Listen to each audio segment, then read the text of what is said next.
जय जगन्नाथ बंधुगण आज आम जानिबा 30 जनवरी 2026 शुक्रवार दिन द्वादश राशि राशिफल विषय रे। एही दैनिक राशिफल चंद्रंक गोचर गणना को नहीं आधारित एवं चंद्रंक गोचर गणना आम जीवन में बहुत प्रभाव पकई थाए।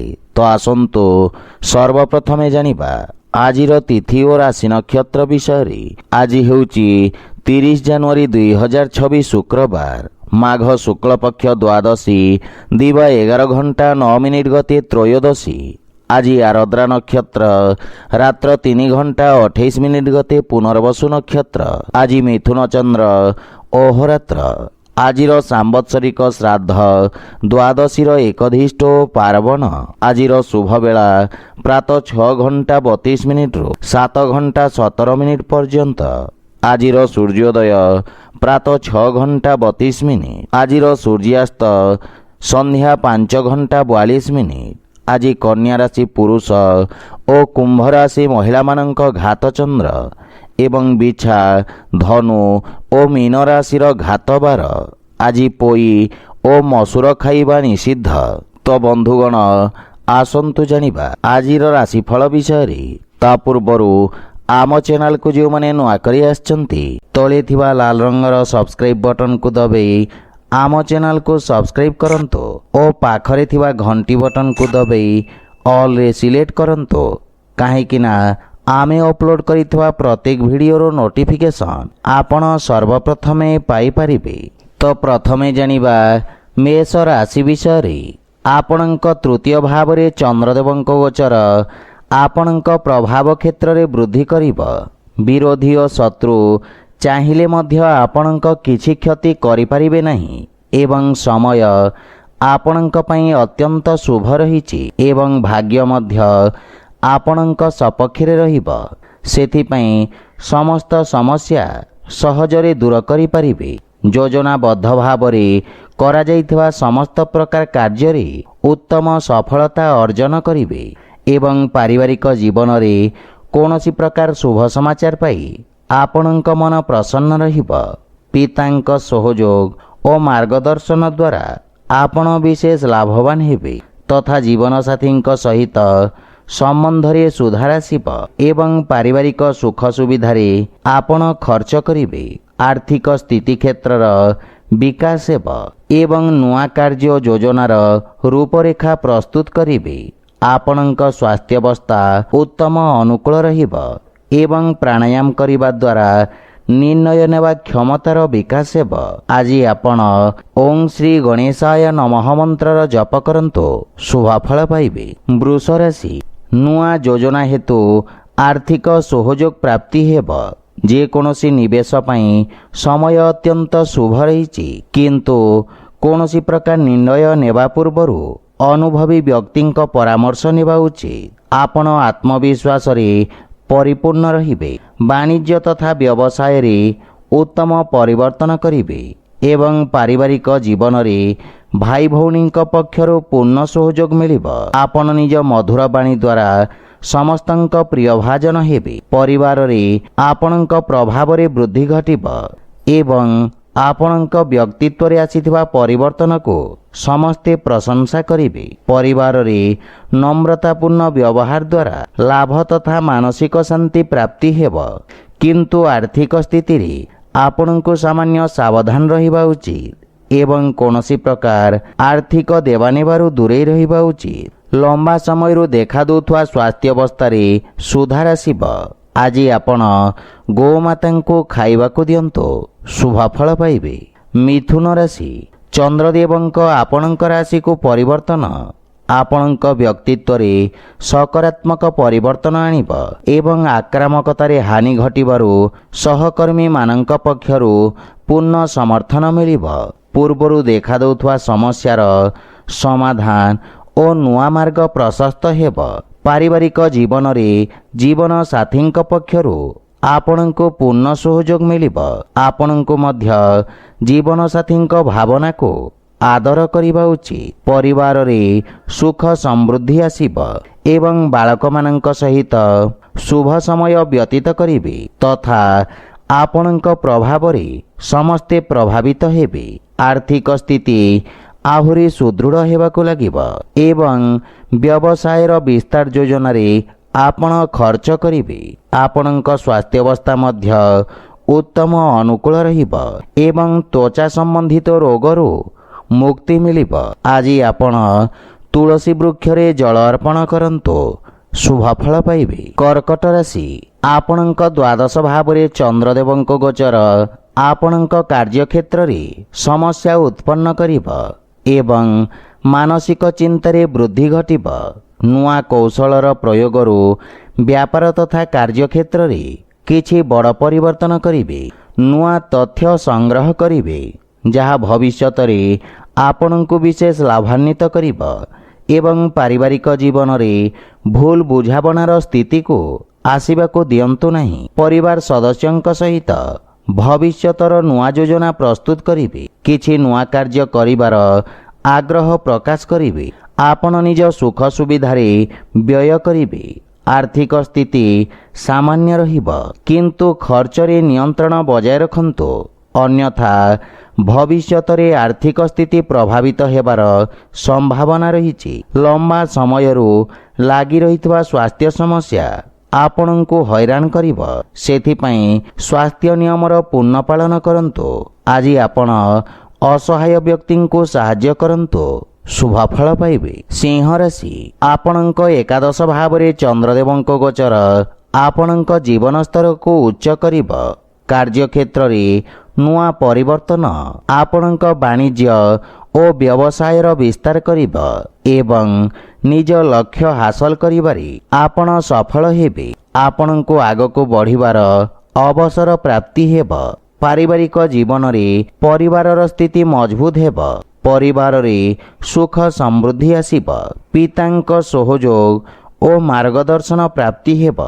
ଭାଇ ଭଉଣୀଙ୍କ ପକ୍ଷରୁ ପୂର୍ଣ୍ଣ ସହଯୋଗ ପ୍ରାପ୍ତ କରିବେ।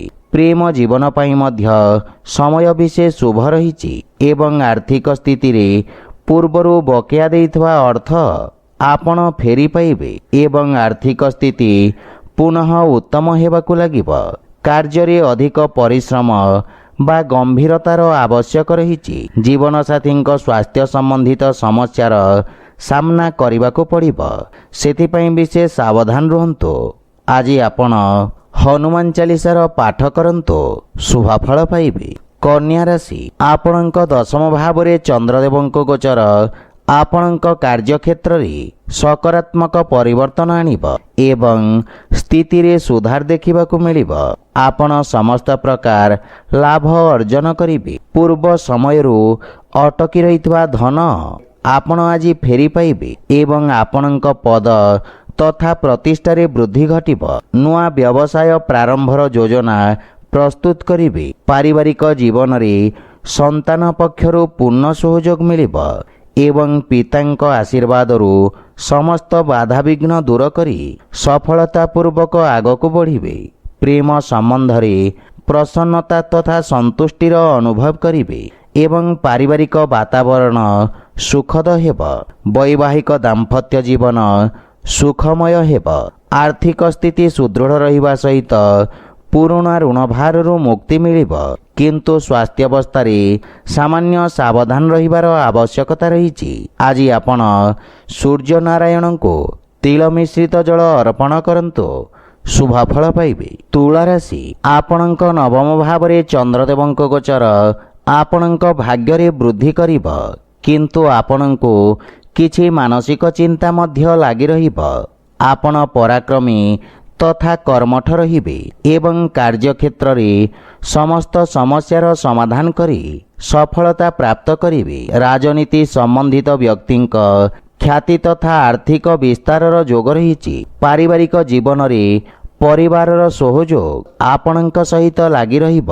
ଭାଇ ଭଉଣୀଙ୍କ ସହିତ ଉତ୍ତମ ସମୟ ବ୍ୟତୀତ କରିବେ ଏବଂ ପିତାଙ୍କ ଆଶୀର୍ବାଦ ପ୍ରାପ୍ତି ହେବ। ଜୀବନସାଥୀଙ୍କ ସମ୍ବନ୍ଧରେ ସୁଧାର ଆସିବ। ପ୍ରେମ ଜୀବନରେ ସମ୍ପର୍କରେ ମଧୁରତାର ସଞ୍ଚାର ହେବ କିନ୍ତୁ ଆପଣଙ୍କ କାର୍ଯ୍ୟରେ କିଛି ଶିଥିଳତା ଅନୁଭବ କରିବେ। ଆର୍ଥିକ ସ୍ଥିତିରେ ସୁଧାର ହେବ କିନ୍ତୁ ଅନାବଶ୍ୟକ ପାରିବାରିକ ଖର୍ଚ୍ଚ କାରଣରୁ ଆପଣ ଚିନ୍ତିତ ରହିବେ। କିନ୍ତୁ ସ୍ୱାସ୍ଥ୍ୟାବସ୍ଥାର ବିଶେଷ ରୂପରେ ଧ୍ୟାନ ରଖନ୍ତୁ। ମାନସିକ ଶାନ୍ତି ପାଇବା ପାଇଁ ପ୍ରାଣାୟାମ କରନ୍ତୁ। ଆଜି ଆପଣ ଭଗବାନ ଗଣେଶଙ୍କୁ ଦୁବ ଅର୍ପଣ କରନ୍ତୁ, ଶୁଭ ଫଳ ପାଇବେ। ବିଛା ରାଶି, ଆପଣଙ୍କ ଅଷ୍ଟମ ଭାବରେ ଚନ୍ଦ୍ରଦେବଙ୍କ ଗୋଚର ଆପଣଙ୍କୁ ମାନସିକ ଚିନ୍ତିତ କରିବ। କୌଣସି ନିଜ ଲୋକ ଆପଣଙ୍କ କ୍ଷତି କରିପାରନ୍ତି, ସେଥିପାଇଁ ବିଶେଷ ସାବଧାନ ରହିବା ଉଚିତ। ନିଜ ଗୋପନୀୟ ତଥ୍ୟ ତଥା କାଗଜପତ୍ର ଦାୟିତ୍ୱ ସହକାରେ ରଖନ୍ତୁ। ବାଣିଜ୍ୟ ବ୍ୟବସାୟରେ ଧନ ପ୍ରାପ୍ତିରେ ବିଳମ୍ବ ଘଟିବ ଏବଂ ପାରିବାରିକ ଜୀବନରେ ଜୀବନସାଥୀଙ୍କ ସ୍ୱାସ୍ଥ୍ୟ ସମ୍ବନ୍ଧିତ କିଛି କଠିନ ସମସ୍ୟା ଦେଖାଦେଇପାରେ। ମାତାପିତାଙ୍କ ପକ୍ଷରୁ ପୂର୍ଣ୍ଣ ସହଯୋଗ ମିଳିବ ଏବଂ ପରିବାର ଦ୍ୱାରା କରାଯାଇଥିବା ଅନାବଶ୍ୟକ ବ୍ୟୟ ଆପଣଙ୍କୁ ଚିନ୍ତିତ କରିବ। ଭାଇ ଭଉଣୀଙ୍କ ସମ୍ବନ୍ଧରେ ସୁଧାର ଆସିବ। କୌଣସି ପରିଚିତଙ୍କ ସମ୍ବନ୍ଧିତ ଅପ୍ରିୟ ସମାଚାର ଆପଣଙ୍କୁ ବ୍ୟଥିତ କରିବ। ପ୍ରେମ ସମ୍ବନ୍ଧ ପାଇଁ ମଧ୍ୟ ସମୟ ବିଶେଷ ସହାୟକ ନୁହେଁ ଏବଂ ଆର୍ଥିକ ସ୍ଥିତିରେ ଧନ ଲାଭ ସାମାନ୍ୟ ରହିବ ତଥା ଆୟ ବ୍ୟୟରେ ସନ୍ତୁଳନ କରିବା କଷ୍ଟକର ହେବ। ବିଦ୍ୟାର୍ଥୀ ଛାତ୍ରଛାତ୍ରୀମାନଙ୍କୁ ମଧ୍ୟ ନିଜ ଏକାଗ୍ରତା ବଜାୟ ରଖିବାରେ ସଂଘର୍ଷ କରିବାକୁ ପଡ଼ିବ। ସ୍ୱାସ୍ଥ୍ୟାବସ୍ଥା ମଧ୍ୟମ ରହିବ ଏବଂ ଉଦର ସମ୍ବନ୍ଧିତ ସ୍ୱାସ୍ଥ୍ୟ ସମସ୍ୟା ଆପଣଙ୍କୁ ହଇରାଣ କରିବ। ଆଜି ଆପଣ ପକ୍ଷୀଙ୍କୁ ଦାନା ଖାଇବାକୁ ଦିଅନ୍ତୁ, ଶୁଭ ଫଳ ପାଇବେ। ଧନୁରାଶି, ଆପଣଙ୍କ ସପ୍ତମ ଭାବରେ ଚନ୍ଦ୍ରଦେବଙ୍କ ଗୋଚର ଆପଣଙ୍କୁ କାର୍ଯ୍ୟକ୍ଷେତ୍ରରେ ସକାରାତ୍ମକ ପରିଣାମ ପ୍ରଦାନ କରିବ। କାର୍ଯ୍ୟକ୍ଷେତ୍ରରେ ସହକର୍ମୀଙ୍କ ସହଯୋଗରୁ ଆପଣ ବିଶେଷ ଲାଭାନ୍ୱିତ ହେବେ ଏବଂ ବ୍ୟବସାୟରେ ନୂଆ ସମ୍ବନ୍ଧ ସ୍ଥାପିତ ହେବ, ଯାହା ପାରସ୍ପରିକ ଲାଭପ୍ରଦ ଭାଗିଦାରୀ ମଧ୍ୟରେ ପରିବର୍ତ୍ତିତ ହେବ ତଥା ସମୟ ଆପଣଙ୍କ ପାଇଁ ଅତ୍ୟନ୍ତ ଶୁଭ ରହିଛି ଏବଂ ଭାଗ୍ୟ ମଧ୍ୟ ଆପଣଙ୍କ ସପକ୍ଷରେ ରହିବ। ପାରିବାରିକ ଜୀବନରେ ଜୀବନସାଥୀଙ୍କ ପୂର୍ଣ୍ଣ ସହଯୋଗ ମିଳିବ। ସନ୍ତାନ ପକ୍ଷରୁ ସୁଖଦ ସମାଚାର ପ୍ରାପ୍ତି ହେବ ଏବଂ କାର୍ଯ୍ୟକ୍ଷେତ୍ରରେ ଜୀବନସାଥୀଙ୍କ ପରାମର୍ଶ ସହାୟକ ସାବ୍ୟସ୍ତ ହେବ ତଥା ଆପଣଙ୍କ ସମ୍ପର୍କରେ ପ୍ରଗାଢ଼ତା ଆସିବ। ପ୍ରେମ ଜୀବନରେ ମଧୁରତା ଆସିବ। ଆର୍ଥିକ ସ୍ଥିତି କ୍ଷେତ୍ରରେ ଲାଭର ଉତ୍ତରୋତ୍ତର ବୃଦ୍ଧି ହେବ ଏବଂ ଦୀର୍ଘକାଳୀନ ଯୋଜନାରୁ ଆପଣ ବିଶେଷ ଲାଭବାନ ହେବେ। ଯୋଜନାବଦ୍ଧ ଭାବରେ କରାଯାଇଥିବା ସମସ୍ତ କାର୍ଯ୍ୟରେ ଉତ୍ତମ ସଫଳତା ଅର୍ଜନ କରିବେ। ସାମାଜିକ କ୍ଷେତ୍ରର ବିକାଶ ହେବ ଏବଂ ନୂଆ କାର୍ଯ୍ୟର ରୂପରେଖା ପ୍ରସ୍ତୁତ କରିବେ। ସ୍ୱାସ୍ଥ୍ୟ ସମ୍ବନ୍ଧିତ ସମସ୍ୟାରୁ ମୁକ୍ତି ମିଳିବ ତଥା ଆପଣ ମାନସିକ ସୁଖ ଶାନ୍ତିର ଅନୁଭବ କରିବେ। ଆଜି ଆପଣ ଓଁ ଗଂ ଗଣପତେ ନମଃ ମନ୍ତ୍ରର ଜପ କରନ୍ତୁ, ଶୁଭ ଫଳ ପାଇବେ। ମକର ରାଶି, ଆପଣଙ୍କ ରାଶି ସ୍ଥାନରୁ ଷଷ୍ଠ ଭାବରେ ଚନ୍ଦ୍ରଦେବଙ୍କ ଗୋଚର ଆପଣଙ୍କୁ ବ୍ୟବସାୟିକ କ୍ଷତିପୂରଣ କରିବାର ଅବସର ପ୍ରଦାନ କରିବ। କାର୍ଯ୍ୟକ୍ଷେତ୍ରରେ ନିରନ୍ତର ପରିବର୍ତ୍ତନ ଆପଣଙ୍କୁ ଆପଣଙ୍କ ରଣନୀତିରେ ପୁନଃ ବିଚାର କରିବା ପାଇଁ ପ୍ରେରିତ କରିବ। ଆପଣ ନିଜ ବୁଦ୍ଧିବଳ ଓ ଚାତୁର୍ଯ୍ୟରେ ଶତ୍ରୁଙ୍କୁ ପରାଜିତ କରିବେ ଏବଂ ସମସ୍ତ ଲକ୍ଷ୍ୟ ହାସଲ କରିବେ। ନୂଆ ଲୋକଙ୍କ ସହିତ ଦେଖା ସାକ୍ଷାତ ମଧ୍ୟ କରିପାରନ୍ତି। କ୍ୟାରିୟରରେ ଉତ୍ତମ ଉନ୍ନତିର ଯୋଗ ରହିଛି। ନୂଆ କାର୍ଯ୍ୟ କରିବା ପ୍ରତି ଅଧିକ ରୁଚି ରଖିବେ ଏବଂ ପାରିବାରିକ ଜୀବନରେ ଅଜାଇ ଓ ବୟୋଜ୍ୟେଷ୍ଠଙ୍କ ସହଯୋଗ ବା ମାର୍ଗଦର୍ଶନ ପ୍ରାପ୍ତି ହେବ। ବୈବାହିକ ଦାମ୍ପତ୍ୟ ଜୀବନ ସୁଖମୟ ହେବ ଏବଂ ଜୀବନସାଥୀଙ୍କ ପୂର୍ଣ୍ଣ ସହଯୋଗ ମିଳିବ। କିନ୍ତୁ ପ୍ରେମ ଜୀବନରେ ବାଣୀର କଠୋରତା କାରଣରୁ ସମ୍ପର୍କରେ ଫାଟ ସୃଷ୍ଟି ହୋଇପାରେ। ଆର୍ଥିକ ସ୍ଥିତିରେ ବ୍ୟବସାୟିକ ଋଣ ବା ନିବେଶ ପାଇଁ ଯଦି ପ୍ରୟାସରତ ଅଛନ୍ତି, ତାହେଲେ କୌଣସି ପରିଚିତ ଅନୁଭବୀ ବ୍ୟକ୍ତିଙ୍କ ପରାମର୍ଶ ଅବଶ୍ୟ ନିଅନ୍ତୁ। ସ୍ୱାସ୍ଥ୍ୟାବସ୍ଥା ସାମାନ୍ୟ ରହିବ ଏବଂ ଗଣ୍ଠି ପୀଡ଼ା ଜନିତ ରୋଗୀଙ୍କୁ ଆରାମ ମିଳିବ। ଆଜି ଆପଣ ହନୁମାନ ଚାଳିଶା ପାଠ କରନ୍ତୁ, ଶୁଭ ଫଳ ପାଇବେ। କୁମ୍ଭ ରାଶି, ଆପଣଙ୍କ ରାଶି ସ୍ଥାନରୁ ଚନ୍ଦ୍ରଦେବଙ୍କ ପଞ୍ଚମ ଭାବରେ ଗୋଚର ବିଦ୍ୟାର୍ଥୀ ଛାତ୍ରଛାତ୍ରୀମାନଙ୍କ ପାଇଁ ଅତ୍ୟନ୍ତ ଶୁଭ ଫଳ ପ୍ରଦାନ କରିବ। ଆପଣ ଏହି ସମୟରେ ନିଜ ଶିକ୍ଷା କ୍ଷେତ୍ରକୁ ତଥା ଭବିଷ୍ୟତକୁ ନୂଆ ଦିଗକୁ ନେଇପାରନ୍ତି। ଆପଣଙ୍କ କାର୍ଯ୍ୟକ୍ଷେତ୍ରରେ ନୂଆ ଆବିଷ୍କାର ତଥା ସନ୍ଧାନ ମାଧ୍ୟମରେ ବଡ଼ ପରିବର୍ତ୍ତନ କରିବେ ଏବଂ ପାରିବାରିକ ଜୀବନରେ ପରିବାର ସଦସ୍ୟଙ୍କ ସହିତ ଉତ୍ତମ ସମୟ ଅତିବାହିତ କରିବେ। ବଡ଼ ଭାଇ ଭଉଣୀ ତଥା ପରିବାରର ବରିଷ୍ଠ ସଦସ୍ୟଙ୍କ ସ୍ୱାସ୍ଥ୍ୟାବସ୍ଥାର ବିଷୟ ଧ୍ୟାନ ରଖନ୍ତୁ ଏବଂ ମାତାଙ୍କ ପକ୍ଷରୁ ସହଯୋଗ ମିଳିବ। ଜୀବନ ସାଥୀଙ୍କ ସମ୍ପର୍କରେ ମଧୁରତା ଆସିବ। ଆର୍ଥିକ ସ୍ଥିତି ଆପଣଙ୍କ ସପକ୍ଷରେ ରହିବା ସହିତ ଧନାର୍ଜନ ସମ୍ବନ୍ଧିତ ଆପଣଙ୍କ ପ୍ରୟାସ ସାର୍ଥକ ସିଦ୍ଧ ହେବ। ଏହି ସମୟ ଆପଣଙ୍କୁ ନିଜ କାର୍ଯ୍ୟଶୈଳୀରେ ସକାରାତ୍ମକ ପରିବର୍ତ୍ତନ କରିବାର ସ୍ୱର୍ଣ୍ଣିମ ଅବସର ପ୍ରଦାନ କରିବ। କିନ୍ତୁ ସ୍ୱାସ୍ଥ୍ୟ କ୍ଷେତ୍ରରେ ପେଟଜନିତ ସମସ୍ୟା ଆପଣଙ୍କୁ ହଇରାଣ କରିପାରେ। ସେଥିପାଇଁ ଖାଦ୍ୟପେୟ ପ୍ରତି ପୂର୍ଣ୍ଣ ଧ୍ୟାନ ରଖନ୍ତୁ ଏବଂ ସ୍ୱାସ୍ଥ୍ୟ ନିୟମର ପାଳନ କରନ୍ତୁ। ଆଜି ଆପଣ ବଜରଙ୍ଗ ବାଣ ପାଠ କରନ୍ତୁ, ଶୁଭଫଳ ପାଇବେ। ମୀନ ରାଶି, ଆପଣଙ୍କ ଦ୍ୱାରା ଏହି ଅବଧିରେ କରାଯାଇଥିବା ପ୍ରୟାସ ଆପଣଙ୍କୁ ଭବିଷ୍ୟତରେ ଧନଲାଭ ତଥା ସମ୍ପତ୍ତି ଅର୍ଜନର କାରଣ ହେବ। କିନ୍ତୁ ନିଜ କ୍ରୋଧ ଓ ବାଣୀର କଠୋରତାରେ ନିୟନ୍ତ୍ରଣ ରକ୍ଷା କରନ୍ତୁ। ବିରୋଧୀ ଓ ଗୁପ୍ତ ଶତ୍ରୁ ଆପଣଙ୍କୁ ହଇରାଣ କରିବେ, ସେଥିପାଇଁ ସତର୍କ ରୁହନ୍ତୁ। କିନ୍ତୁ ବିଦେଶ ବ୍ୟବସାୟ ସମ୍ବନ୍ଧିତ ବ୍ୟକ୍ତିଙ୍କୁ ଶୁଭ ସମାଚାର ମିଳିବ। ପାରିବାରିକ ଜୀବନରେ ଗୃହର ମରାମତି ବା ସାଜସଜ୍ଜାରେ ଆପଣ ବ୍ୟସ୍ତ ରହିବେ। ଅନାବଶ୍ୟକ ଖର୍ଚ୍ଚରେ ନିୟନ୍ତ୍ରଣ ବଜାୟ ରଖନ୍ତୁ, ଅନ୍ୟଥା ଭବିଷ୍ୟତରେ ଆପଣଙ୍କ ଆର୍ଥିକ ସ୍ଥିତିକୁ ପ୍ରଭାବିତ କରିବ। ଜୀବନସାଥୀଙ୍କ ସହିତ ଭୁଲ ବୁଝାମଣାକୁ ନେଇ ମତଭେଦ ଦେଖାଦେବାର ସମ୍ଭାବନା ରହିଛି। ଗୃହରେ କୌଣସି ବିଦ୍ୟୁତ୍ ଉପକରଣ ନଷ୍ଟ ହୋଇପାରେ। କୌଣସି ପ୍ରକାର ଅନାବଶ୍ୟକ ବା ଫାଲତୁ କାର୍ଯ୍ୟ ହାତକୁ ନିଅନ୍ତୁ ନାହିଁ ଏବଂ ସମୟର ସଦୁପଯୋଗ କରନ୍ତୁ। ଆର୍ଥିକ ସ୍ଥିତି ସାମାନ୍ୟ ରହିବ, କିନ୍ତୁ ଅନାବଶ୍ୟକ ଖର୍ଚ୍ଚରେ ନିୟନ୍ତ୍ରଣର ନିତାନ୍ତ ଆବଶ୍ୟକ ରହିଛି। କୌଣସି ପ୍ରକାର ଅସୁରକ୍ଷିତ କାର୍ଯ୍ୟ ବା ଯାନବାହନ ଚଳାଚଳ ସମୟରେ ବିଶେଷ ସାବଧାନ ରୁହନ୍ତୁ, କାହିଁକି ନା ଦୁର୍ଘଟଣାର ଯୋଗ ରହିଛି। ଆଜି ଆପଣ ମାତା ପିତା ଓ ବୟୋଜ୍ୟେଷ୍ଠଙ୍କ ଆଶୀର୍ବାଦ ନିଅନ୍ତୁ, ଶୁଭଫଳ ପାଇବେ। ତ ବନ୍ଧୁଗଣ, ଏହା ଥିଲା ଆଜିର ରାଶିଫଳ ବିଷୟରେ। ଯଦି ଭିଡ଼ିଓଟି ଆପଣମାନଙ୍କୁ ଭଲ ଲାଗିଥାଏ, ଲାଇକ୍, ସେୟାର ଓ କମେଣ୍ଟ କରି ଜଣାନ୍ତୁ ଏବଂ ଆମ ଚ୍ୟାନେଲକୁ ସବସ୍କ୍ରାଇବ୍ କରନ୍ତୁ। ଜୟ ଜଗନ୍ନାଥ।